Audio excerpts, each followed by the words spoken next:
Sejam bem-vindos ao podcast Vida Rica. Eu sou a Aline Sopper e nesse podcast a gente fala sobre a jornada do enriquecimento, falamos sobre negócios, empreendedorismo, dinheiro, mas não só sobre isso, porque ter uma vida rica não é só sobre dinheiro, é também sobre dinheiro. Eu entrevisto pessoas aqui que fizeram essa jornada e estão na jornada, né, de construção dessa vida rica, para que você possa, através dessas histórias, aprender e tirar valiosíssimas lições sobre a história de cada um que vem aqui contar e falar com a gente no Vida Rica. E hoje eu tenho um convidado aqui muito especial, Cyrus, que vai contar aqui as histórias dele de sucesso e de perrengue, que eu já estou sabendo. Foram alguns, né? Alguns, e você vai aprender muito com ele. Então, Cyrus, seja bem-vindo, obrigada por estar aqui. Eu que agradeço, satisfação enorme, foi uma honra receber esse convite e você é uma inspiração para muita gente, né?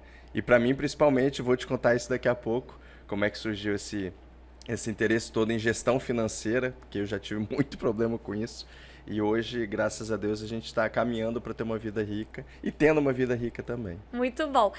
Conta um pouquinho do que você faz hoje para as pessoas se localizarem, né? Você vai contar a sua história, eu vou te entrevistar e pedir alguns pontos importantes. Mas hoje, qual que é o seu negócio? Como que você impacta o mundo hoje? Legal, eu tenho uma startup na área de infoproduto e e-commerce. A gente trabalha com recuperação de vendas. E aí a gente, então vamos supor, você foi lá no checkout, você que vende curso, e quem estiver vendo que também vende curso, já comprou o curso, você vai no checkout, coloca suas informações, por algum motivo não conseguiu comprar, o meu time entra em contato via WhatsApp, 100% via WhatsApp, para efetuar aquela compra, né? E aí nessa jornada a gente também agora está desenvolvendo um software que faz exatamente isso, mas sempre sem esquecer o lado da humanização, né? Que pra gente humanização não é ter um humano do lado de cá te atendendo, mas sim ter um atendimento de qualidade, ter um atendimento humano realmente, se importando com o outro. Então foi isso que, quando a gente criou a empresa, a gente falou, a gente quer ser o elo entre o cliente que quer comprar um curso, quer fazer o sonho, quer melhorar a vida dele, e o infoprodutor, que é quem vende curso, ou e-commerce, que é o lojista, né? E tem muita gente que entra no mundo digital, né? Muitos especialistas que não tem equipe, trabalha sozinho ou tem uma equipe muito enxuta e não tem estrutura para contratar, né? Uma equipe de recuperação de venda. Então, hoje você presta esse serviço de recuperação de venda para outras empresas. Isso aí. E aí a gente criou, foi no mês da pandemia, né? Em março de 2020. Foi quando a gente criou a empresa oficialmente, eu já trabalhava com isso desde 2018. E aí a gente cresceu muito nesses quase 3 anos, né? Vai fazer 3 anos agora ano que vem. A gente já recuperou mais de 100 milhões em vendas, né? Então é muita coisa, muito significativo. E tem muita gente que tem essa dificuldade, né? Você é o infoprodutor pequeno ou até o grande que não tem braço para nenhum. O pequeno, às vezes, o custo é muito alto. Sim. E o grande tem que ter 10, 20, 30 funcionários para cuidar disso. Então a gente entra exatamente como uma solução e atendendo todo mundo de maneira muito eficiente também. Muito bom. A gente vai falar hoje aqui sobre essa construção dessa vida rica, né, de sucesso nos negócios. E eu sempre começo perguntando, porque é uma crença de muita gente, ou da maioria das pessoas, de que só tem sucesso quem vem de família rica, quem teve alguém na família que já empreendeu, enfim, recebeu um prêmio e agora ficou rico. Como que é a tua história em relação ao empreendedorismo, à construção de riqueza? Como é que era a sua família? Você veio de família rica? Como é que é isso? Legal, eu vou voltar isso bem lá atrás, né? Eu nasci em Portugal, então eu vim com 3 anos para o Brasil. Minha mãe é iraniana, pai brasileiro, e eu nasci em Portugal. Vai explicar isso, né? Aquele livro, Pai Rico, Pai Pobre, né? Foi o primeiro livro que eu li de negócios. E minha mãe é o pai rico, meu pai é o pai pobre. Meu pai ganhava muito bem, servidor público, professor, aposentado. Minha mãe ganhava menos, mas minha mãe tinha mais dinheiro que meu pai sempre. Meu pai era aquele cara que sempre gastava mais, minha mãe é aquela pessoa mais contida. Os dois são professores. Então não nasci em família rica. Meu pai e minha mãe sempre brincavam com muito fundo de verdade, né? Que a herança que eles estão me deixando para minha educação. Então, essa era a minha herança. Eu trabalhei, graças a Deus, estudei em escolas muito boas, me formei numa faculdade maravilhosa e sempre tive isso na minha cabeça. Minha herança, eu não vou esperar nada dos meus pais. Eu vou construir minha história, o meu legado, e é o que eu quero, inclusive, hoje passar para o meu filho, né? Não que não vou deixar uma vida confortável para ele, mas eu quero ensinar ele, inclusive aquelas crenças limitantes que as pessoas muitas vezes têm com dinheiro, né? Que dinheiro não traz felicidade, que dinheiro é ruim, né? O dinheiro é sujo, tem gente que fala muito disso. E eu, graças a Deus, nunca tive essa crença. Seus pais não falavam isso? Não, graças a Deus não. Mas a gente passou muita não dificuldade, assim, nunca faltou nada na minha casa, né?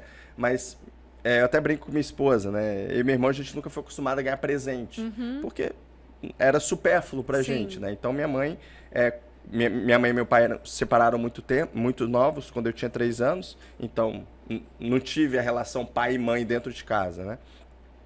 E nunca faltou nada. Então, mas assim, eu usava roupa do meu irmão, quando o irmão mais novo tem isso, né? A roupa da escola do meu irmão parava de usar, vinha pra mim. E nunca tive problema com isso, nunca mesmo. Normal. E isso pra gente foi sempre bem tranquilo. Então, assim, a gente não teve uma vida de luxo. Vida confortável eu acho que a gente teve, mas nunca teve uma vida de luxo. E eu acho que isso me ensinou muito mais do que eu... Fez você entrar em movimento mais rápido, você acha? Eu comecei a trabalhar com vendas, né, com 15 anos, mais ou menos. Se você for olhar, assim, até comecei tarde, comparado com muitas pessoas, mas com 15 anos eu comecei a trabalhar com venda, vi que eu tinha esse feeling, e aí, mais ou menos ali, 2007, com 21, agora vai falhar um pouquinho a memória, 21 anos fui para Portugal, e aí lá trabalhei com tudo que você pode imaginar, e aí eu vou contar bastante coisa, porque eu era um moleque que cheguei em Portugal com 21 anos, fui trabalhar numa padaria, como é óbvio, né? E trabalhava na área de contabilidade, não sabia nada de contabilidade da padaria, mas a padaria não tinha nada, então o que eu fazia era melhor do que não ter nada. Só que eu odiava aquilo, não gostava mesmo do trabalho. E aí depois surgiu uma oportunidade de venda porta a porta. Eu vendi aspirador, um trambolho de 3 mil reais. 3 mil euros na época, né? 3 mil euros. E suado. Depois disso eu entrei numa empresa que era tipo uma polishop da vida, né? Você saía tirando pano. Em Portugal ainda? Em Portugal. Isso tudo em Portugal. Saía tirando pano e vendendo as coisas. E foi ali que eu comecei a prosperar financeiramente. Eu era um moleque de 23 anos... Isso, vamos colocar aí, 13 anos atrás, ganhando 18 mil reais por mês, lá, né, convertendo. E era muito dinheiro. Porque lá, mesmo a gente convertendo, o custo de vida é mais baixo. Mais baixo. Então, você estava recebendo uma grana bacana para um jovem ali que estava começando a carreira. Não, e eu trabalhava final de semana. Meu trabalho era sábado e domingo. Raramente eu tinha um trabalho assim durante a semana. E moleque, inconsequente, gastava dinheiro com nada, assim. Se eu for olhar, não juntei nada daquela época. Então, eu era um rico, pra minha idade, porque eu vivia, meu custo de vida era muito baixo lá. Eu gastava, sei lá, 500 euros por mês e ganhava 6 mil euros. Então, esses 5.500 aí é pra torrar. Então, mas foi engraçado, porque depois disso veio os primeiros aprendizados, né? Porque a empresa que eu tava, ela fechou. E aí eu fui para uma outra empresa que era do mesmo ramo, só que era 200 quilômetros da minha casa. Então eu tinha que sair muito cedo, sair tipo 5, 6, 5 e meia da manhã. E aí chegava lá 6, 7, meia, 8. Então eram 2 horas de estrada. E Portugal no inverno, você não vê um pau na sua frente na estrada, por causa de neblina. E eu já dormi 2 vezes dirigindo. Então para mim era um risco muito grande e não valia, né? O dinheiro naquele momento não valia. Tinha que voltar para casa, né? Você falou 2 horas indo, mas depois você voltava. Depois 2 horas voltando. 4 horas por dia no trânsito. Por dia. E aí eu comecei a ficar com medo disso, de acabar acontecendo alguma coisa comigo e sair. E aí quando eu saí, eu fiquei com o dinheiro que eu tinha, não muito, uns 2, 3 meses, se for pensar, era para ter ficado muito mais tempo. Porque o que você tinha de custo de vida, só em um mês você conseguia pagar quase que 6 meses. Isso aí, até mais, dependendo. Mas não tinha esse dinheiro guardado. Não, torrava. O custo de vida que eu falava era o quê? Aluguel, energia, etc. E comida. Sim. O resto era tipo, restaurante, comprava roupa. Parecia aquela pessoa recém-divorciada que sai comprando tudo, sai cuidando. Eu doidei. E aí começou, brincando, a água bateu na bunda. Ficou sem grana. Fiquei sem grana. E aí eu passei um período bem difícil assim, em Portugal, porque eu sou muito orgulhoso. Era mais, estou melhorando muito isso. Minha esposa vai falar que eu ainda sou. Mas eu era muito orgulhoso. Então não contei pro meu pai que eu estava passando por isso. Eu nunca pedi dinheiro para minha mãe. E você morava com ele? Nessa época que você foi para Portugal, você foi morar com ele, não? Fui para lá, ele estava morando lá, ele estava fazendo doutorado. Fiquei 1 ano com meu pai lá, depois ele voltou e fiquei numa república durante 5 anos. Então eu cuidava, nunca pedi dinheiro pro meu pai. Vinha pro Brasil, nunca pedi dinheiro para ele para isso. E aí, de repente, aquele garoto que ganhava uma grana voltou a depender dos pais. E eu não falei nada, então eu fiquei 2 meses assim, vivendo, comendo pão com atum. Sem dinheiro para comprar comida. Sem dinheiro. E para ir para a faculdade, hoje a gente pode falar isso, mas não é o ideal, eu andava no metrô de graça, porque eu não tinha como pagar. Dava o calote em Portugal. Quando você viu o fiscal, você saía, não me alegro disso, mas na época era o que eu conseguia, né? E talvez você pergunte, mas como é que ele conseguia dar o migué, o calote lá em Portugal? Eu fui para a Europa e lá você não tem catraca para passar, né? Você entra no comboio, entra no trem e depois, só que vem um fiscalzinho para conferir se você tem bilhete. E não tinha, então você viu o fiscal, já dava aquela escondida. E aí, um amigo meu percebeu minha situação na época. Eu era muito orgulhoso, não falei com ele. Aí eu expliquei pra ele o que estava acontecendo. Aí ele começou a pagar meus almoços. Então, assim, foi bem impactante, assim, pra mim na época. E aí depois disso eu falei, cara, preciso fazer alguma coisa. Comecei a trabalhar de garçom. Então eu trabalhava como extra. Aí lembro do moleque que ganhava 6 mil, agora eu tava ganhando 400 euros por mês. Mas eu aprendi a viver daquela forma, né? De conseguia... E aí é engraçado, né? Como é que você começa a perceber, você fala, pô, eu ganhava 400... E não sobrava, obviamente, para o que eu tinha, mas eu conseguia ir para a faculdade, conseguia almoçar na faculdade, lá era muito barato, €1,50 o almoço, e consegui viver minha vida tranquilo. Depois de um tempo, começou a atrapalhar um pouco o estudo, aí meu pai, conversei com ele, expliquei a situação, meu pai me ajudava com um pouco, e aí foi quando, depois de mais ou menos dessa data, uns 3 anos depois, eu voltei para o Brasil, né? E aí você já voltou para o Brasil. Qual que era a tua perspectiva? Porque você passou 5 anos em Portugal? 6. 6 anos em Portugal. E eu acho que muitos brasileiros têm essa visão, né? Que apesar de você ser português, você foi criado no Brasil. Sim. Então tem essa visão, não, lá fora tudo é mais fácil, eu vou para lá e vou enriquecer. E aí você passou 6 anos e voltou para o Brasil, mas não tinha enriquecido na Europa. O que você imaginava? Qual que era a visão que você tinha de voltar? Acho que a primeira coisa, assim, quando a gente vai para fora, né? E muita gente fala, eu quero ir para fora, não sabe a dificuldade que é ir para fora, né? Principalmente eu, fui sozinho, então meus amigos ficaram aqui, minha esposa, que agora na época era namorada, agora é esposa, isso não foi fácil, então era difícil essa vida lá fora. E aí quando eu voltei pra cá eu brincava, né? Eu falei, cara, nunca mais vou trabalhar com vendas, veio isso na minha cabeça. E eu voltei pra cá em 2013 e meu atual sócio virou pra mim, Ciro, você tem uma oportunidade aqui pra você trabalhar numa empresa com vendas. Eu, putz, vai ter que ser. Aí eu fui, entrei numa escola, isso em 2014, mais ou menos meados de 2014. Entrei nessa escola como trainee. Aí 2 anos depois, 1 ano e meio depois eu era gerente. 3 anos depois de eu ter entrado eu era diretor da escola e virei sócio da escola. E aí vem o primeiro perrengue, inclusive aí, empreendendo, né? Eu tinha quebrado um bar, mas eu tinha entrado como investidor só entrei com dinheiro, o bar quebrou. E aí eu entrei nessa escola, que era uma coisa que eu acreditava muito, talvez está aí uma grande crença minha, pai e mãe professores, e eu não estava ali pelo dinheiro, né? Eu não tinha escola pelo dinheiro, eu tinha realmente pelo que a gente ensinava curso profissionalizante para pedreiro, eletricista, gesso, pintura, uma galera que muitas vezes nem teve oportunidade de estudo. Então saber que aquele cara ia fazer o curso, ia sair dali, ia ter uma profissão, isso era um incentivo muito grande para mim. E aí começou a dar errado, chegou a pandemia. A pandemia, infelizmente, fez a gente fechar as portas, né? Então veio o primeiro grande perrengue financeiro. Foi muito difícil esse período. E aí, voltando um pouquinho, em 2018 eu entrei numa empresa de consultoria financeira.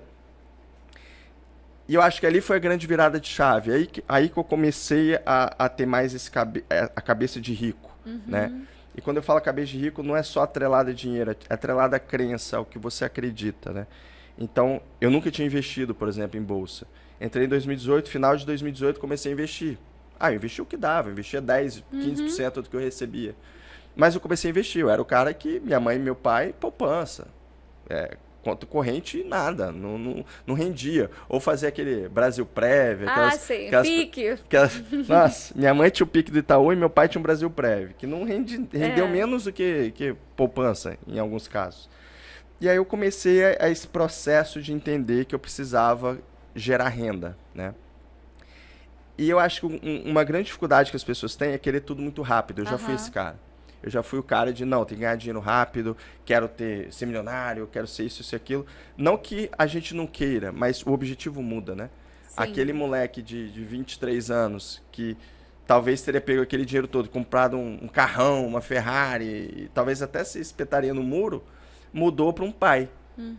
Então, quando nasce meu filho, tem uma grande virada de chave nisso, né? De responsabilidade, de falar, cara, não posso mais usar o dinheiro como usava, agora eu tenho um ser que depende de mim. E, ao mesmo tempo, começar a pensar o quê? Pô, se antes eu queria um Ferrari, hoje eu quero o quê? Eu quero um carro confortável para minha família, seguro. Eu quero estar num lugar que me faz muito bem. A gente estava morando num apartamento bom. Eu e Gabi, a gente ficou lá 1 ano e alguma coisa. Só que o apartamento não era o que a gente estava se sentindo mal, pô. Eu trabalho mais em casa, ela também. E estava fazendo mal pra gente. Cara, por que a gente tá ganhando o que ganha e tá morando aqui? Então vamos mudar. A gente mudou pro mesmo prédio, mesmo condomínio, só com o apartamento todo montado, né? Então isso fez uma diferença Entender muito o que é importante. Sim. Porque eu acho que essas referências, até você falou, né? Para um jovem de 23 anos, ter uma Ferrari. Só que conforme a gente vai amadurecendo e se autoconhecendo, você vai entendendo o que é importante para você. Suas prioridades mudam, né? E tem gente que não percebe isso. A pessoa até acha que ela precisa daquela Ferrari porque ela viu no Instagram, porque ela viu no YouTube, que as pessoas ricas têm isso. Mas ela não se dá conta de que o que é a riqueza para ela. Né? Hoje, para você tem um filho. Então, a visão de riqueza para você não adianta ser só para você. Sim. Tem que ser bom para todo mundo, tem que ser bom para a família. Quando a gente começa nessa nossa jornada de enriquecimento, as prioridades vão mudar. E tá tudo bem mudar, faz parte do amadurecimento. E a gente, às vezes, vai pagar mais caro para ter um conforto maior, porque a gente quer ter aquela vida naquele momento. Não é uma vida rica só para quando minha empresa for uma unicórnio. Não posso esperar isso acontecer, né? E eu acho que os filhos, eles ensinam muito pra gente, né? Às vezes a gente está preocupado, eu preciso comprar aquele brinquedo de não sei quantos reais, e aí você compra os dois. Você compra um brinquedo de 500 reais, compra um brinquedo de 10 reais. E a criança vai e fica com um brinquedo de 10. Então, não está no preço do que está no valor, né? Sim. Eu acho que o valor é uma coisa muito legal. Então, as crianças têm muito a ensinar pra gente, que eles vão muito pro simples. Eu não estou falando aqui que a gente tem que ter uma vida simples. Eu acho que se a pessoa achar que a vida rica dela é essa, eu atrelo muito ao sucesso. Eu acho que vida rica tem muito a ver com sucesso. Sucesso cada um sabe qual é o seu. Sucesso para muitas pessoas pode ser ter um jatinho, ter isso, ter aquilo. Para outro pode ser, ter uma condição de vida legal para a família, poder viajar para onde quiser. Quero ir para Bahamas semana que vem. Maldivas agora, que tá na moda, né? Quero ir para Maldivas semana que vem, eu pego, compro a passagem e vou. Então, para muita gente é isso. Então, eu acho que a gente tem que encontrar qual é o equilíbrio, né? Sim. Senão a gente fica colocando... Uma grande virada de chave que eu tive, eu acho que isso fez eu começar a ter uma vida financeira muito mais saudável, foi não focar nela, não na vida financeira. Porque eu acho que você tem que sim focar na sua gestão financeira, focar em cuidar do seu patrimônio, né? Mas focar quais são os objetivos que você quer. Se o objetivo for dinheiro, você nunca vai estar satisfeito. Exatamente. Você nunca vai estar satisfeito. Porque o objetivo muda, né? A gente conversando aqui, fazendo os outros episódios, e todos vocês falaram a mesma coisa, os convidados falaram a mesma coisa. Quando a gente começa, quando você tinha 17, 18, 20 anos, você acha que a linha de chegada é quando você tiver um salário de X. Sim. E aí, conforme você vai caminhando, você vai vendo que quando você chega no salário de X... Primeiro que tem mais alguma coisa, tem mais um degrau, né? Então, quando eu chego nesse patamar, eu tenho mais um degrau. Quando eu compro o telefone que eu queria, lançam um mais novo. Quando eu compro um carro que eu queria, que eu sonhei, lançam um mais novo. Então, a primeira percepção que a gente tem é que sempre tem o próximo nível. Sim. Independente do jatinho. Você pode ter um jato, mas alguém vai ter um jato maior. Se a gente coloca o foco nisso, essa ansiedade pela busca da riqueza, ela não acaba e a pessoa não aproveita. E eu acho que é aí que vem a infelicidade, né? Que muita gente tem com dinheiro. Eu acho que é isso, porque eu já vi você falar várias vezes sobre isso e eu concordo muito. O dinheiro traz felicidade, sim. Sim. E traz, claro que traz. Mas até certo ponto, sim, né? Que é o que você fala. E quando passa desse ponto, você não vai estar satisfeito nunca. A mesma coisa vale para a empresa, né? Quando a gente montou a Kaizen, as pessoas falam, nossa, você tá no digital, tá crescendo pra caramba, pô, todo mundo te conhece e tal, você tá milionário, meus amigos, né? E eu tenho aquela cabeça de, não de sócio pobre, empresa rica, porque não tem que ser assim. Sim. Você tem que ter sócio rico e empresa rica. Sim. Mas hoje, eu jogo jogo diferente, eu jogo o jogo do equity, né? A gente joga o jogo de, eu tenho um salário legal, mas eu não tiro dinheiro todo ano. A gente tem isso na nossa cabeça. Mas eu tenho uma vida confortável, a gente tem uma vida que a gente quer. Claro que os meus objetivos são muito maiores que isso. E eu tive um marco no ano passado, em setembro do ano passado eu peguei Covid, né? E fiquei 10 dias internado, UTI e tudo. E quando eu tava lá, eu acho que veio o peso disso aqui pra mim. Do que é vida rica, do que eu tava deixando se eu fosse embora. O que eu deixava pro meu filho, o que eu deixava pra minha esposa, o que eu deixava pros meus funcionários, o que eu deixava. E a resposta foi nada. E aquilo me preocupou muito, né? Meu filho não lembraria de mim, tinha na época quase 2 anos, não tinha nem feito 2 anos ainda. Me ama de paixão, mas, pô, menino, não ia lembrar. E o que eu ia deixar pra minha esposa, pra ele, de conforto? E, cara, foi muito louco isso. E aí eu ressignifiquei muita coisa na minha vida depois daquilo, né? De começar a criar patrimônio, criar legado. Eu acho que legado é uma palavra que eu gosto muito, né?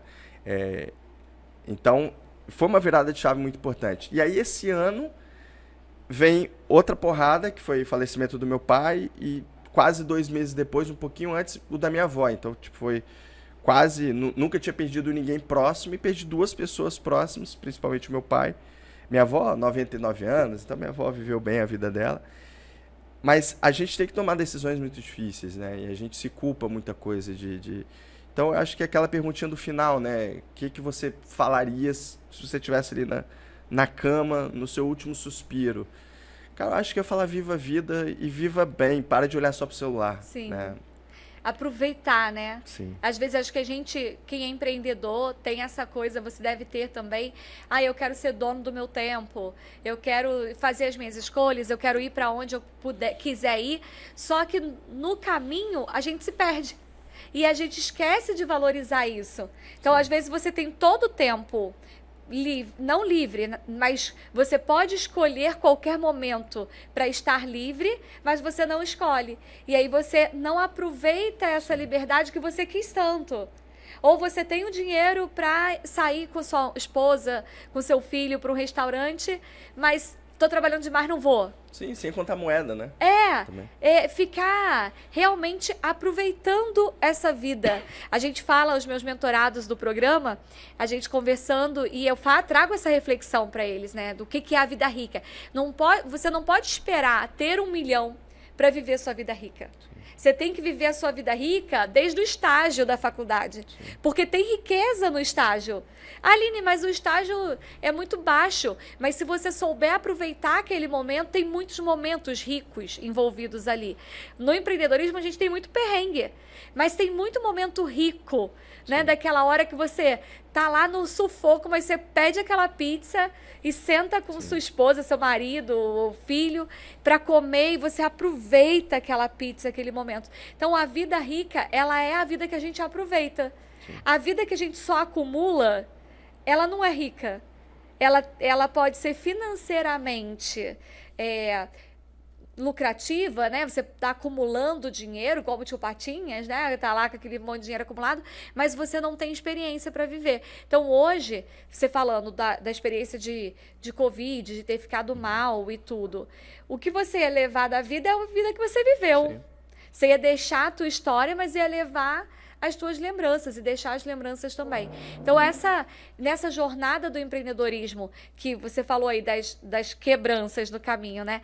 A gente vai quebrar, mas mesmo nessa quebra, a gente tem muita riqueza para tirar disso, né? E tem uma coisa que eu gosto muito de falar, eu adoro PNL, né? Adoro neurociência, estudo muito isso. E uma coisa que fala é o seguinte: os nossos acertos, eles só são certeza do que você já sabia. E os nossos erros são uma oportunidade de aprender. Então, eu aprendi muito com os erros.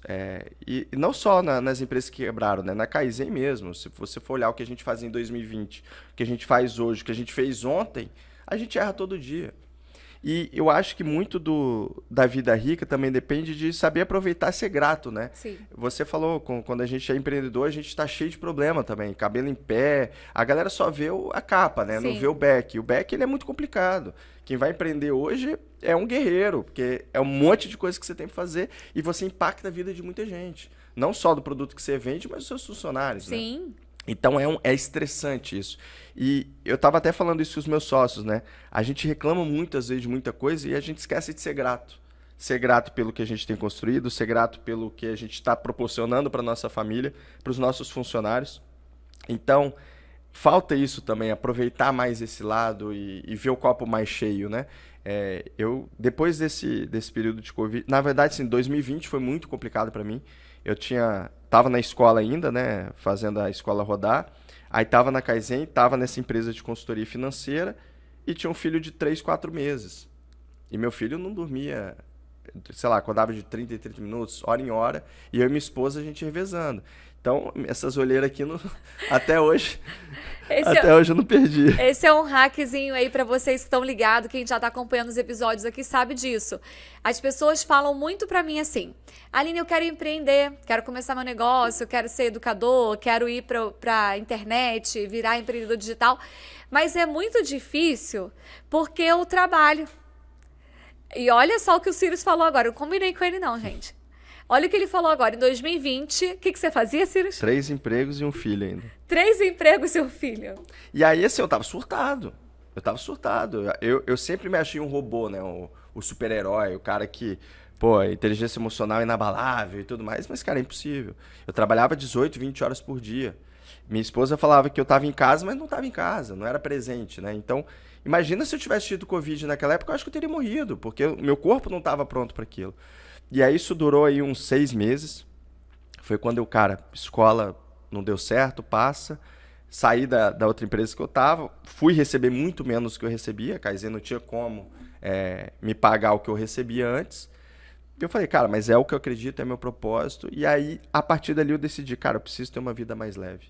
Eu preciso afastar pessoas que não que me fazem mal, não tenho ninguém que me faz mal, mas afastar pessoas negativas e eu deixar de ser negativo também. Então eu comecei a ser mais positivo. Eu sou um cara, claro, tem meus defeitos, milhões de defeitos, mas eu costumo tentar ver nas situações a melhor situação, o ponto positivo daquela situação, né? Então eu acho que isso me tornou um empreendedor muito melhor. Sim. Isso fez eu crescer e aprender com os erros e saber lidar melhor com a equipe, com os meus sócios. Até hoje, a gente tem os nossos pega pra capar, mas... E você falou agora uma coisa importante, que é o empreendedor, o empresário, ele tem que entender que ele vai fazer escolhas difíceis. Se a gente não entender isso, que eu vou passar por escolhas difíceis, e achar que o caminho é fácil... A pessoa vai frustrar e não vai conseguir. Ela vai ficar travada. Você falou, tive que escolher, entender que aquela escola não dava mais e assumir o prejuízo. Eu passei por isso também, né? Eu tive uma escola durante 10 anos e em 2015 a gente estava numa situação em que eu já não aguentava mais, fisicamente, mentalmente, eu já não estava conseguindo levar a escola e eu precisava tomar uma decisão de sair da escola, que era quem me dava renda, financeiramente tinha dinheiro na escola, eu tinha meu salário, eu tirava de lá, mas eu tinha que escolher, ou eu largava aquilo para construir uma história nova que eu queria na educação financeira, no mundo digital, uma carreira completamente nova, ou eu ficava agarrada àquela escola que já tinha 10 anos, porque... eu já estou há 10 anos aqui. Então, eu tive que tomar essa decisão. Não foi fácil, né? Porque eu vendi a minha escola e não recebi. A gente faz essas coisas, né? Então, eu vou vender e vou receber aos poucos. E não recebi nada. Mas eu botei um ponto final naquela situação e isso fez com que eu pudesse dar os próximos passos. Se eu tivesse agarrada naquela escola, eu não tinha conseguido dar os próximos. Então, a gente, em algum momento, vai ter que tomar decisão difícil. Você teve que tomar decisão difícil. Várias. E eu acho que a mais difícil que eu tive que tomar foi esse ano. Mais precisamente no dia 20 de maio. Meu pai tinha câncer há 4, 5 anos já. Meu pai já tinha aceitado a morte há muito tempo. Mas pro filho...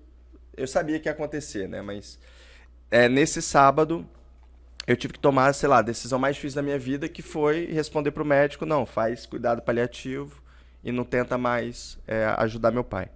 Porque era uma coisa que a gente já tinha conversado antes, mas é difícil, né? Por mais que era o que o meu pai queria, ter esse conforto ali, pra mim foi difícil tomar essa decisão na hora, mas tive que tomar e abracei e tomei. E foi engraçado que isso foi num sábado, na quarta-feira a gente demitiu 7 pessoas. E era uma coisa que eu tava segurando há um tempo, né? Porque eu pensava, putz, cara, faz sentido demitir essas pessoas? Eram pessoas que não estavam performando o que deveriam. E, cara, engraçado, depois daquilo, eu falei, cara, decisão mais difícil da minha vida eu já tomei. Então agora qualquer decisão que eu tome na minha empresa é muito mais fácil do que a decisão que eu tomei. Sim. E aí a gente tomou essa decisão, cara, a empresa ficou mais leve, as pessoas... Hoje eu tenho menos funcionários que eu tinha antes, entregam mais do que eu entregava. Então, eu acho que trazendo isso pro pessoal, tem muito ensinamento aqui também. Muitas vezes a gente está preso a coisas que não agregam, às vezes por ego, às vezes por... Pô, foi algo que eu construí, você com certeza na sua escola, caramba, eu construí isso, eu vou fechar, vou abandonar, é muito difícil isso. O desapego é muito difícil. A verdade é que às vezes você tem que dar um basta e pronto. Sim. E assumir que às vezes vai ser prejuízo. Sim, sim. Às vezes a pessoa compra um carro e financia, e aí, de repente, no momento da vida, não está mais conseguindo assumir aquela parcela e ela vai ter que vender. Ai, mas eu vou ser um fracassado se eu vender, né? Que vão pensar de mim? E a verdade é que nós temos que tomar decisões difíceis em vários momentos da vida. Quem acerta errou mais do que acertou. Eu acho que esse hackzinho aqui no Vida Rica, se as pessoas ficarem ligados nisso, ouvindo o que vocês falam, todas as pessoas que eu convidei, que vieram aqui, que são empresários bem-sucedidos, falaram a mesma coisa. Eu errei muito. Quem não tem coragem de errar, não vai acertar. Vai se conformar em viver na média. Exato. E hoje, quando a gente fala na média... medíocre, né? Que tem gente que tem... Não, medíocre tá... Não, medíocre é mediano. É a média. A média hoje, a pessoa vai estar ali na classe C, vai estar recebendo R$3.000, R$5.000 por mês e pronto. Aline, não é ruim receber de 3 a 5. Não, mas... Desde que você tenha uma vida rica.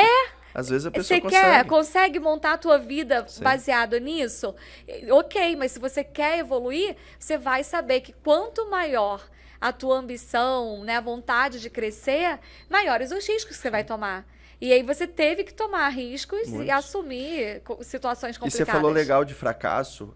Eu tenho certeza que eu fracassei muito mais que acertei, né? Só que quando a gente acerta, a porrada é maior. Sim. Eu acho que essa é a grande questão. A gente teve fracassos, assim, eu fracasso todo dia. E vou até trazer o Marcel, que vai ter um episódio com você também, que ele me falou uma coisa que eu sempre tive... Eu sou muito perfeccionista, não de detalhe, mas comigo, de cobrar, de me cobrar muito. Eu me cobro muito, eu tenho que ser o cara que... eu tenho que ser o menos inteligente da mesa, mas eu tenho que ser muito bom. Eu tenho muito o meu ego, talvez é o meu ego falando, eu tô controlando ele muito bem, mas eu sempre tive esse pensamento, eu tenho que ser o pai perfeito pro meu filho. E ele virou um dia pra mim e falou, você nunca vai ser o pai perfeito pro seu filho. Seu filho vai ter momentos que ele vai te odiar. Porque um dos papéis de ser pai é tomar decisões difíceis. É fracassar como pai também. A gente é reflexo dos nossos pais, de tudo que a gente viveu. Então, quando eu aprendi isso, eu me cobrei menos como pai também. Eu vou errar com meu filho, eu sou um pai muito bom para ele. Ele é muito melhor para mim. Eu acho que para quem tem filho, sabe o que eu tô falando. O seu tá indo para os Estados Unidos, você tá aí com o coração todo apertado. Mas ensina muito pra gente. Sim. Ensina que, cara, você vai fracassar, você vai tropeçar. Agora, o grande diferencial pra mim do empresário de sucesso e o que o fracasso literalmente quebra é o que ele faz com o fracasso. Sim. Tem gente que vai lá e desiste. Primeiro obstáculo que bateu, desistiu. Putz, deu errado aqui, tchau. Eu já tive problema na Kaizen que se eu fosse falar, eu ia ficar assim. Mas, cara, a gente pegou, vamos trabalhar isso aqui, vamos melhorar, o que a gente pode aprender disso. Eu tenho uma frase que eu gosto muito. Erros, cometa, mas reflita e não repita. Boa. Então, você tem que poder errar. Eu falo isso muito com a minha equipe. Mas cuidado com o erro também, porque tem erro que quebra uma empresa. Sim. Então, a gente tem que deixar a pessoa errar. Se você não errar... Eu acho que o empreendedor de sucesso, ele é mais suscetível a errar. Ele está mais tranquilo com o erro. Ele, quando erra, pô, beleza, vamos anotar aqui, financeiro. Pô, você não aprendeu a gestão financeira da noite pro dia. Você teve que errar, você teve que fazer isso, isso, aquilo. Eu tô ainda galgando isso. Pô, tem livros maravilhosos que eu já li. O Homem Mais Rico da Babilônia, achei fantástico. É um livro antigo, né? E erra, né? Total. A pessoa que vai investir, Total. se ela quiser ter certeza estaria da ação... trilhardário, né? Ou ela não ia investir em nada, porque ela nunca vai ter certeza o que vai dar bom, mesmo o melhor investidor vai errar em algumas ações. Então, se ela não estiver disposta a errar em alguns momentos, ela não vai fazer nada. E Aline, um negócio legal disso, meu primeiro investimento na Bolsa foi em opções. Você já começou? Comecei. Eu sou bom mesmo, vou começar aqui em opções. Eu vejo que no futuro e tal, fui lá e coloquei. Reserva pra quê, né, gente? Vamos fazer. Primeira coisa que eu fiz. Agora, foi a melhor coisa que eu fiz, porque eu perdi. Aí você teve o... Eu perdi R$2.500 na época, e na época, era pra mim, dinheiro R$2.500 era dinheiro. E eu perdi esse dinheiro. Se eu tivesse ganho, acho que eu teria perdido muito mais. Sim. Então aquilo me educou. Eu falei, opa, peraí, você não é o bonzão não, vai estudar, vai ver isso, vai ver isso. Mas olha só, tem uma diferença. Você errou, perdeu dinheiro e foi estudar. Uhum. O que acontece com a maioria das pessoas? Desiste. E por isso que nem todo mundo é bem-sucedido. A maioria não é bem-sucedido, tá? Vocês estão assistindo aqui, eu queria muito dizer pra vocês que todo mundo vai ter uma vida rica. A maioria não vai. Sim. Porque a maioria vai investir errado, vai perder, e aí vai falar, tá vendo? Não dá certo. Não dá certo. Não dá certo. Bem que minha mãe falou e eu nunca mais invisto nesse negócio. Mas é o mais fácil. O que é mais difícil? É você enfrentar, é você melhorar ou você colocar a culpa no outro? Coloca a culpa. O nosso fracasso, a gente sempre vai colocar a culpa no outro. Porque quando a gente terceiriza a culpa, é muito mais fácil. Não vou mais investir e pronto. E pronto. Ou vou investir, sabe em quê? Aí daqui a pouco o nego vai falar, investe aqui, que você vai ganhar milhões. Aí você investe, perde mais dinheiro. Pega um assessor, né, e fala, não, me fala o que eu vou fazer. Aí ele fala, aí você faz. Por quê? Se errar, não fui eu, foi ele. Exatamente. Então, terceirizar a culpa. O empreendedor que tem sucesso, ele tem que assumir a responsabilidade. É a autorresponsabilidade, mesmo sabendo que ele pode errar. E ó o que foi legal. Eu perdi esse dinheiro no final de 2018 e eu terminei 2019 com uma rentabilidade de 45% na bolsa. Por quê? Aí eu comecei a investir do jeito que eu vi que era o meu estômago, né? Eu sou o cara que, se eu for em day trade, por exemplo, eu vou perder tudo, porque eu não tenho estômago. Eu sou o cara que, ganhei 1.000, daqui a pouco eu vou colocar 10.000, e eu vou perder os 10.000. Então, eu comecei a investir, gosto muito de estudar empresas, então eu comecei a investir estudando empresas, a investir em empresas que eu acredito, empresas que eu olhava balanço, etc. E aí, comecei a ter resultado. Chegou 2020, pandemia. Caiu tudo. 90% da minha carteira eu perdi. Perdi não, caiu. Diminuiu. E eu falei, caramba, o que eu posso fazer agora? Respira, vê oportunidade. Comprei um monte de ação que estava mais barato, que eu sabia que ia voltar, empresas que eu acreditava. Resumo, terminei 2020 com 20% de rendimento. Então, que eu tinha perdido os 90%, eu ainda recuperei mais 20%. Então, assim, com calma. Aí chegou 2021, eu comecei a não ter muito tempo para olhar para isso, contratei na verdade, fiz um curso para financeiro também, para bolsa, etc. E aí coloquei alguns fundos que para mim faz sentido, eu não preciso estar ali, o cara estuda muito mais que eu, então. E hoje tá lá rodando, eu não preciso ficar olhando, né? Mas você teve que aprender. Demais. E eu acho que tanto no mundo dos investimentos como no mundo dos negócios, o comportamento é o mesmo. É só a gente entender como a mente funciona. Se eu quero ter certeza de tudo, eu não faço nada. Por isso que muitas pessoas têm ideias de negócios que nunca vão acontecer. Eu tenho uma ideia de negócio incrível. O que você já fez? Nada. Estou esperando o dia que eu puder sair do meu trabalho para poder empreender. E aí não vai poder sair, porque os boletos vão chegar todo mês. Isso aí é a certeza que a gente tem, né? Os boletos, eles sempre chegam. Então, não vai dar para fazer. Se eu não paro e falo, ok, o que eu preciso aprender? Qual é a habilidade que eu não tenho ainda, que eu preciso desenvolver? O que eu errei, mas eu posso melhorar? E aceitar que a nossa vida como empreendedor é assim. É uma construção, é um aprendizado. O dia que a gente souber de tudo, aí acabou a graça, né? Tolo é aquele que acha que sabe tudo. Né? Acabou a graça. Você vai começar a perder o dinheiro ali. Então, é importante pegar esse modus operandi, né? Como que funciona a programação mental de um empreendedor que tem sucesso financeiro. Vai errar, vai perder dinheiro, vai cometer erros na empresa, vai ter que tomar decisões difíceis, mas vai levantar e vai fazer de novo. E aí você veio lá da Kaizen, que era uma empresa nova, e já começou a pegar contratos com gente grande. Com gente grande. Como que é isso? Conta aí pra mim como é que foi essa parte mental. Isso é legal, até puxando um gancho, né? Quando eu montei a Kaizen, se você for pensar, todos os números, as ideias falavam para eu não montar. Eu tinha 2 empresas, estava trabalhando em uma, tinha outra empresa e tinha um filho pequeno. Então, se eu fosse ficar pensando, quando que eu vou montar? Eu não montaria nunca. Então, pronto, fomos lá e montamos. E aí, o que aconteceu? Em março, eu fiz um teste, peguei uma cliente em fevereiro. Eu já fazia isso nessa empresa que eu trabalhava desde 2018. E aí eu falei, cara, vou fazer um teste com essa pessoa. Fiz de graça. E, deu muito certo. Validei o produto. Chegou em março. A gente faturou em março o que eu achei que a gente ia começar a faturar em outubro. Então começou muito rápido. E aí as pessoas falando da gente. Aí grupos de mentoria falando da gente. E aí foi um boom. E eu lembro até hoje quando veio... Minha segunda cliente foi a Valesca. Valesca Bruzzi. A Valesca, minha segunda cliente. E eu tinha muito contato com o Rafa, né? Um grande amigo meu até hoje. São nossos clientes até hoje. E eu lembro quando a gente pegou a Valesca, que eles tinham um volume maior, o Rodney também, do Trade na Mão. Cara, eu lembro de eu estar de madrugada, 800 mensagens, e eu lá no celular com o filho no colo, eu e meu sócio na casa dele, e eu aqui mandando o WhatsApp de madrugada pra galera. Então a gente quis fazer acontecer, a gente fez acontecer, a gente foi atrás disso. E aí, frio na barriga. Vou te falar que eu não tinha medo? Eu trabalho com medo todo dia. Mas o medo é algo que me motiva. Tem aquela frase, né? Tá com medo, vai com medo mesmo. Uhum. Mas eu ainda adiciono mais uma coisa, mas olha pros 2 lados quando você for atravessar. Porque o medo, ele ensina. Então, eu nunca neguei projeto. E aí depois vem o Wendel em agosto, né? Gente, depois de pegar menos de 1 ano de empresa, você trabalhou para a Valesca Bruzzi, que é uma grande player do mercado digital. O Rodney também. Tinha uma galera. Muito. E aí depois veio o Wendel Carvalho. Só. E aí o Wendel foi engraçado, porque foi numa quinta-feira, ele abriu o carrinho quarta à noite, e aí quinta, 2 horas da tarde, eu recebi mensagem do Wendel. Aí eu nunca tinha falado com ele. Cara, me ajuda aqui, entramos e deu muito certo. E a gente tá com o Wendel até hoje.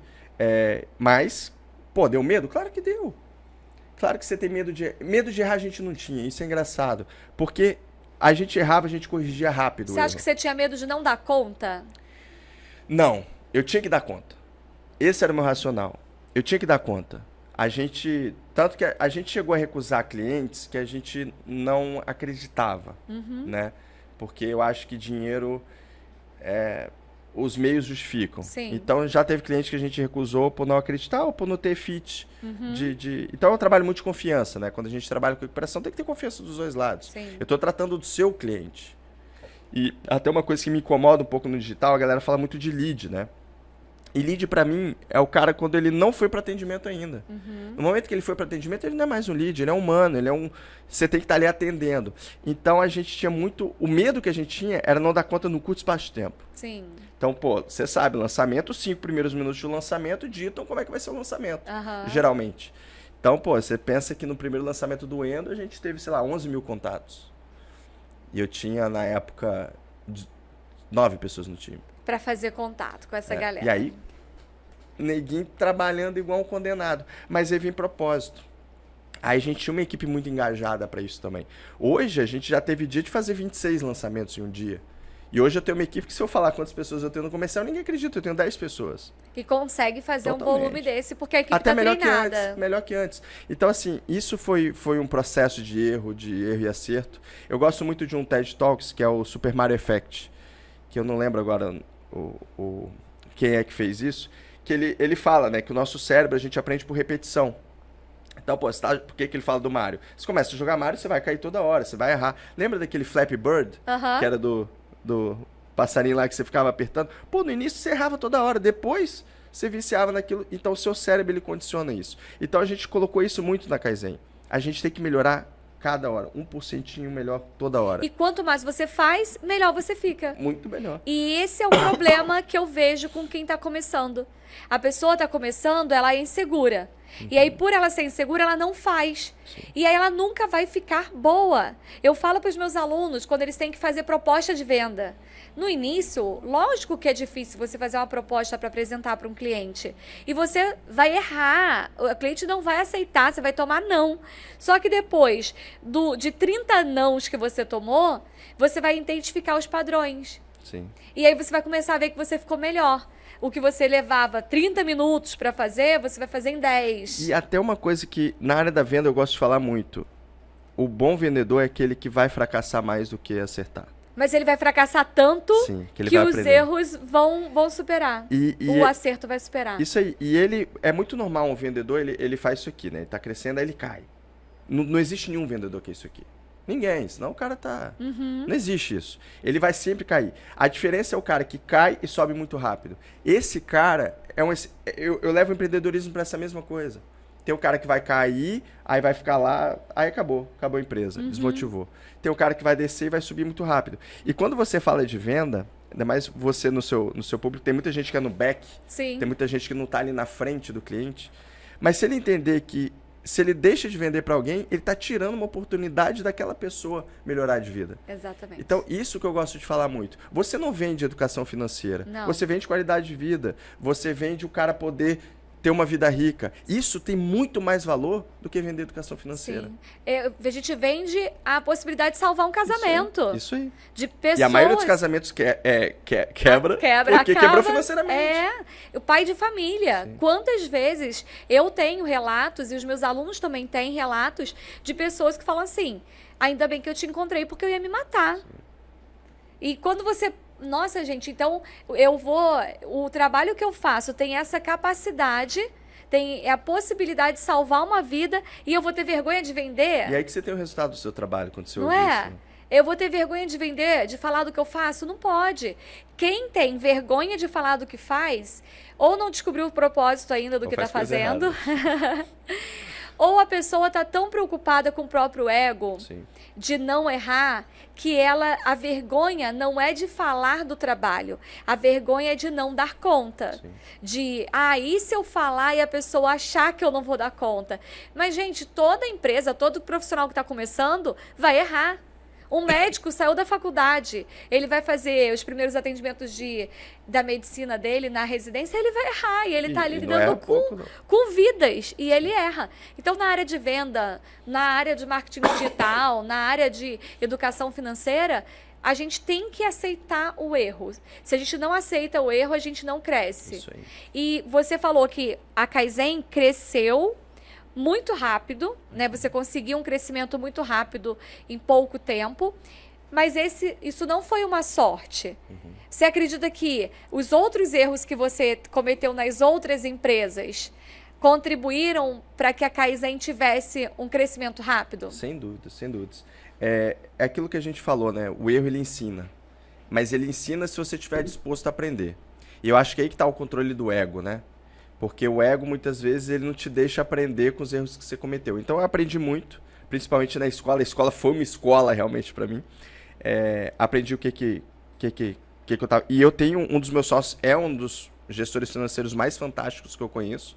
Então, isso me ajudou muito. Eu tinha esse suporte do lado de cá. Ó, faz isso aqui, ó. Cuidado nesse caminho. Mas isso me ensinou, sem dúvidas, a construir. E quanto mais rápido você cresce, mais perigoso é. Sim. Porque você tem que dar conta da demanda, você tem que dar conta do seu cliente, você tem que se preocupar com o seu... A gente contratou nosso RH com 4 meses de empresa. Eu tinha 3 pessoas na empresa e já tinha um RH. Por quê? Porque eu sabia que eu era maluco. Eu e meu sócio, a gente era maluco. Se a gente ficasse todo dia em reunião com aquela galera, a galera ia surtar. A gente era 100% home office, ainda é. Então, foi um processo de aprendizado muito, muito forte, né? E aí a gente saiu, se eu não me engano, em 2020 a gente teve 67 clientes ativos, né? A gente conta clientes ativos. Para hoje, a gente tem 230. E hoje você está falando que, o mercado, ele não é que retraiu, né? O mercado está voltando porque era antes da pandemia. E aí acontece o quê? Você tem um monte de infoprodutor que ganhou muito dinheiro em 2020, porque não era difícil ganhar dinheiro em 2020 com infoproduto, que agora quebrou. Porque não fez gestão financeira, porque não tratou como uma empresa.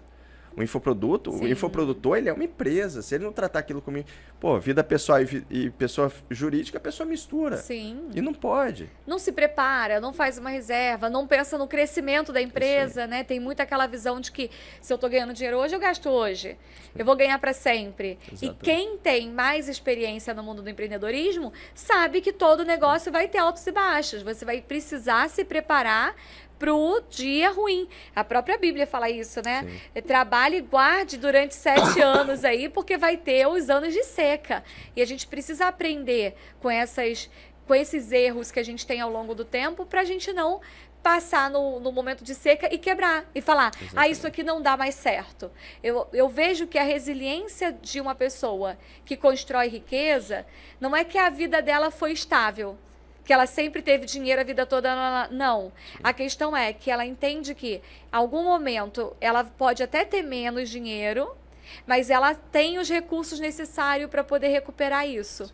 E aí ela tem resiliência. As pessoas acham que resiliência é só a capacidade de você tomar porrada. Não. E não é. É de levantar. Não adianta você ficar, não, pode me bater, eu sou resiliente. Não, ok, tomei, mas qual o tempo que eu levo, né, para poder me recuperar? A gente fala de empresário, mas de funcionário também. Sim. Funcionário vai levar uma bronca, quanto tempo que ele leva para se recuperar, né? A gente foi funcionário, eu fui funcionário. Então a gente sabe das dores que a galera tem, mas o que você quer? Qual é o seu propósito, né? O que você quer construir? E isso é muito importante, saber... O Rock Balboa, né? Levava porrada, mas estava levantando sempre. Sim. Se no primeiro tombo ele fosse pro mais fácil, que é deitar e ficar no chão e esperar acabar o gongo, já é muito mais fácil. Sim. Pronto, vai para casa, vai descansar, vai passar um multicurativo. Ou você levanta todo arrebentado e dá a cara a tapa, vai para frente. Eu acho que isso é o ideal. Muito bom. Perguntando para você em relação a marcos. Você consegue identificar marcos na tua vida que você falou assim, poxa, quando aconteceu isso, eu vi que deu certo? Alguns.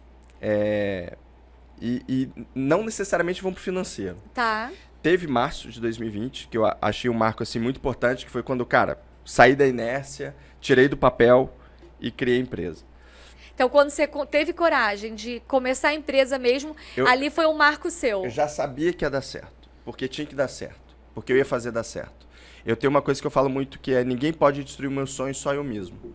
Então eu não ia deixar ninguém destruir aquilo. Tanto que a gente começou com 6 sócios, a gente, entre aspas, demitiu 2 em 4, 7 meses. Por quê? Porque era sócio para trabalhar. Uhum. Então ali eu vi que... E aí, claro, a aprovação de que eu estava certo veio no final do ano. Quando a gente viu o resultado, em 9 meses a gente tinha faturado 1,5 milhão, né? E eu tô falando, a gente nem foi produto. A gente tá falando só de comissão. Prestação de serviço. Prestação de serviço. E aí, no segundo ano, a gente triplicou o faturamento. Agora, esse ano, para mim, foi o mais impactante. Aqui que eu vi que eu tô certo. Por quê? Porque foi o ano mais difícil.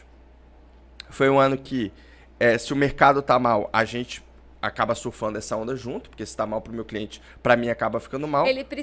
Mas ele precisa mais do seu serviço também. Sim, muito mais. É muito mais fácil eu vender meu serviço hoje que era em 2020. Sim. Muito mais fácil.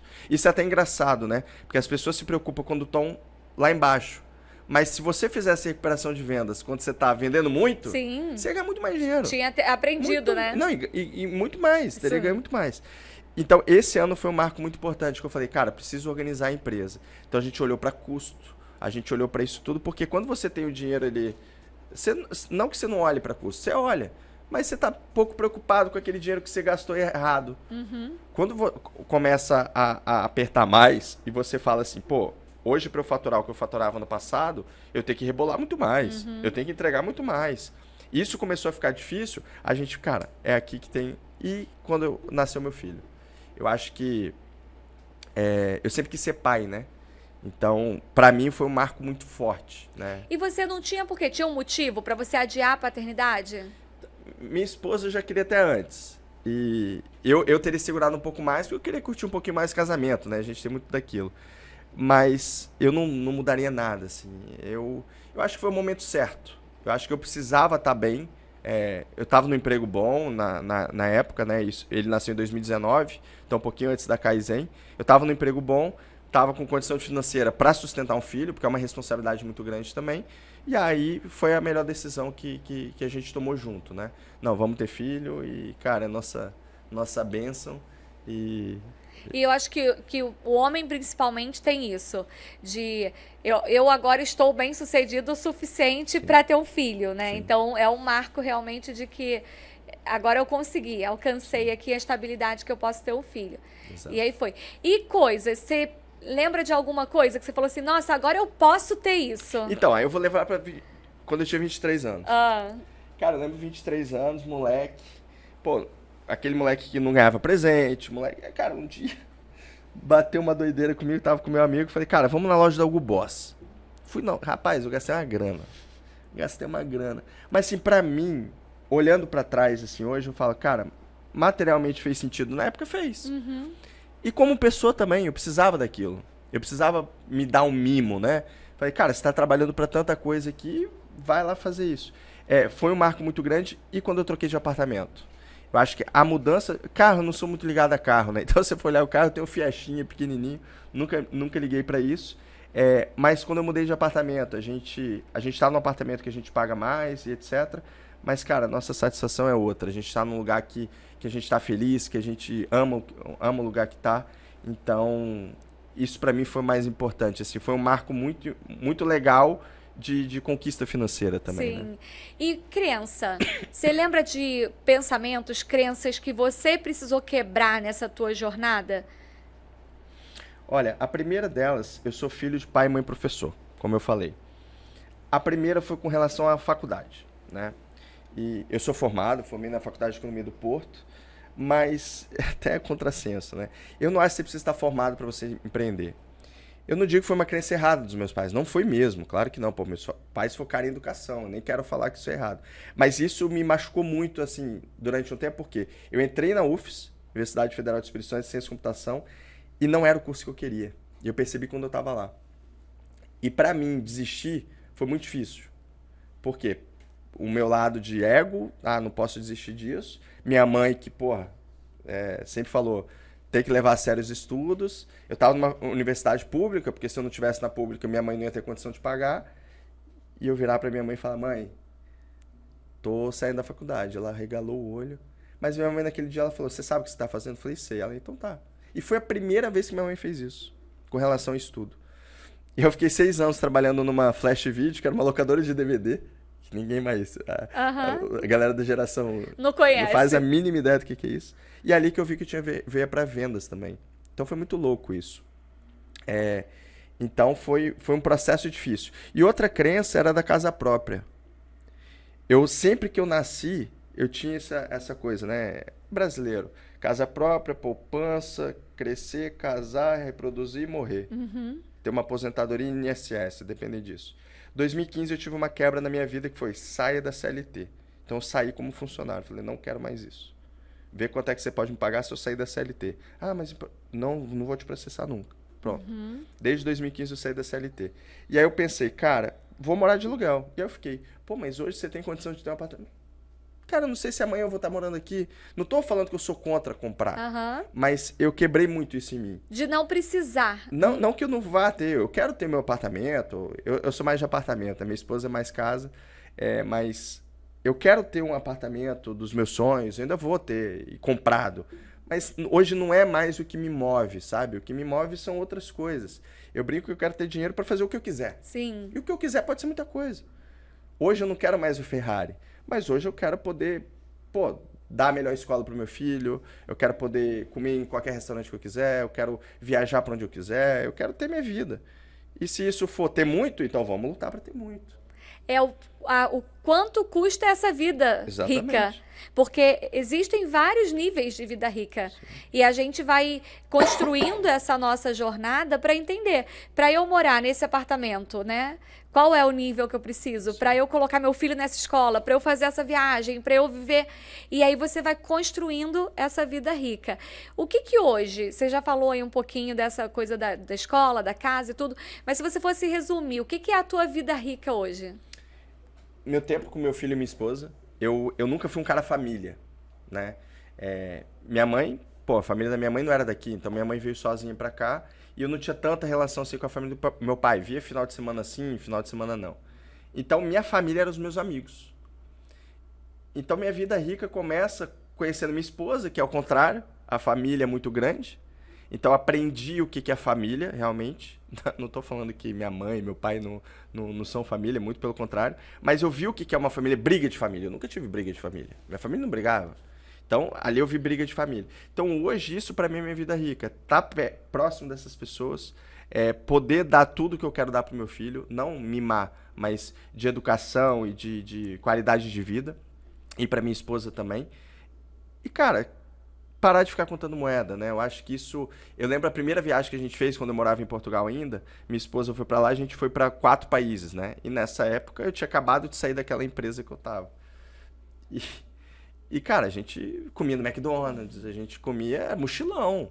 Eu quero ir pra Europa, por exemplo, é um objetivo nosso, pra fazer uma viagem com calma, né? Não é pra bater Sem pé. precisar comer o pastel lá. Pra ir lá na gôndola em Veneza, a pessoa falar pra você, 90 euros por pessoa, eu falo, tá aqui. Na época eu falei, 90 euros? Quem está maluco? Eu até peguei o ônibus de Veneza, né? Que é o barquinho que você pagava, sei lá, não lembro agora.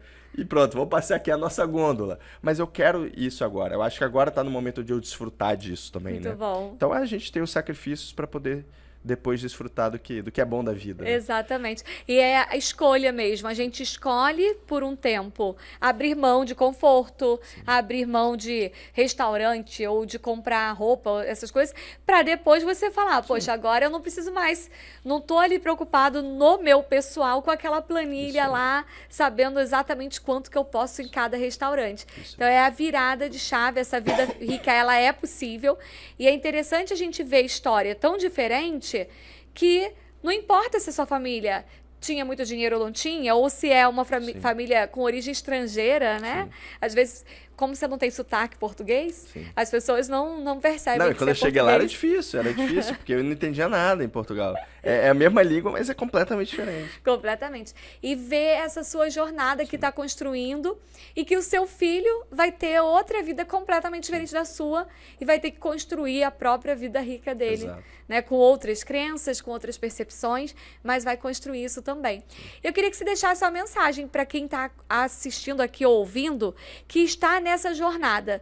Pode ter gente que está naquela jornada tua do tô com muito dinheiro e tô torrando. Pode ter gente que está na fase do tô passando perrengue agora, contando moeda pro almoço, ou contando com um amigo para pagar meu almoço. E tem outras pessoas que podem estar naquela jornada de já estou construindo, parece que deu certo. O que você pode dizer para essas pessoas? Olha, eu acho que a primeira coisa é cuidado com a inércia. A inércia ela é muito perigosa. Eu gosto muito de um termo que é inquietude. A gente tem que ser inquieto. A gente tem que olhar para quando tá bem, olha para frente, porque chegar no topo é fácil. Se manter é difícil. E cair é muito mais fácil. Então, ter essa inquietude de se preocupar, de olhar. E se você tá achando que você não tem condição de... eu não, por exemplo, quando eu entrei em educação financeira, comecei a investir, eu falava, não consigo tirar 10% do meu salário. Mas, cara, e se você perder o seu salário hoje? Você não vai ficar um tempo até se reestruturar, então você vai se virar. Então tira 10% do seu salário e vai investir. Então acho que é isso, é sair do papel, sair da inércia, sair do vou fazer e faça. Faça, porque se você não fizer, eu não vou te ensinar isso, ninguém vai ensinar. Tem que sair de você isso. Se a pessoa não tiver esse estalo de vou construir, vou produzir, vou errar, você não vai conseguir nunca prosperar. Nunca, nunca, nunca. Muito bom. As pessoas que mais prosperam são as pessoas que têm isso aqui muito forte. Exatamente. Não é a facilidade. Porque não é fácil. Nunca vai ser. Não vai ser, mas é como que eu tenho preparado a minha mente para construir essa vida e aproveitar o caminho, né? Isso aí. Vá ser feliz no cachorro-quente da praça, na viagem de mochilão. Isso aí. Aproveita. Aquele momento é teu, né? É a vida rica que você pode aproveitar naquele momento. Conversando com os meus mentorados, numa mentoria, uma das minhas mentoradas falou assim, eu comprei uma mesa e guardei para quando eu me mudar para o apartamento melhor. Aí ela assistindo a aula, ela falou assim, e eu me parei e perguntei, para que eu tô guardando a mesa? Né? E aí tirou a mesa e botou no apartamento pequeno mesmo, para ela curtir aquela mesa. E às vezes a gente tem isso. Eu tô guardando o momento para quando o dinheiro chegar, ou para quando a casa for melhor, ou para quando a viagem for melhor. Não, aproveite a jornada, aproveita a vida rica agora e foco na frente, como você falou. Sim. Sai da inércia. O objetivo é sempre o próximo passo, mas eu tenho que aproveitar a vida agora também. Acho que vida é um sopro, né? Você tem que aproveitar. Não tem como você garantir que você vai estar para aproveitar quando o dinheiro ou quando a riqueza chegar. Aproveitar. Então, foi muito interessante ver você contando essa tua jornada de erros e acertos, né? De empreender em países diferentes, trabalhar em países diferentes, porque é um padrão. Eu vejo que é um padrão do empreendedor que tem resultado. Ele erra muito, ele age rápido e ele levanta. Sim. E aí, quando ele levanta, o resultado parece que veio rápido. E quem vê de fora acha que veio, né? Sim. Poxa, mas em 2 anos ele conseguiu faturar mais de 1 milhão com a empresa dele. Só que esses 2 anos é um resultado de um monte de anos que ficaram para trás que bagagem, você veio construindo. Então, se a gente não estiver disposto a passar o perrengue do início, a hora do milhão não chega. Né? Então, nós somos a pessoa que construiu isso tudo. O milhão não é o mesmo. Acho que se você tivesse tido 1 milhão com 23 anos... Teria torrado. Não teria tido, né, a mesma importância que tem hoje. Então, eu quero te agradecer por participar aqui, compartilhar a tua história. Quem quiser te conhecer, precisar de recuperação de venda Instagram também, como é que te encontra? Vai no Instagram, Cyrus Perim. Meu nome é mais difícil, né? CYRUS, Perim com M no final. Se colocar Cyrus, eu acho que já vai achar. Vai aparecer Miley, essas aí, mas eles são cópia. E pode mandar o direct lá que eu vou responder sempre. Muito bom. E se você assistiu esse podcast no YouTube ou ouviu na plataforma de áudio, marca a gente, tira um print, vai lá no direct, fala com o Cyrus que a história dele inspirou você em algum momento. Pode ser que você esteja assistindo esse podcast e o Cyrus já tenha pivotado a outra ideia dele, do outro software que está aí, né, em andamento. Então vai ser muito bacana a gente saber que você aprendeu com esse podcast também. Então a gente quer que você volte e fale pra gente, dê esse feedback, vai ser muito importante. Cyrus, obrigada, viu? Eu que agradeço, uma honra, e você, além de uma parceira, uma grande amiga. Muito bom. Fazer parte dos Masterminds são bons, né? A gente conhece pessoa boas. Incrível, né? Sim. E não é pelo dinheiro, é porque toda pessoa que tem um resultado financeiro muito grande, ela tem uma história muito rica por trás. Quando eu decidi criar esse podcast Vida Rica, eu queria exatamente mostrar isso para as pessoas. Não é pelo dinheiro, é pela vida, pela história que a gente constrói. Então, eu estou aqui, tenho o prazer agora de entrevistar vocês. Muito obrigada.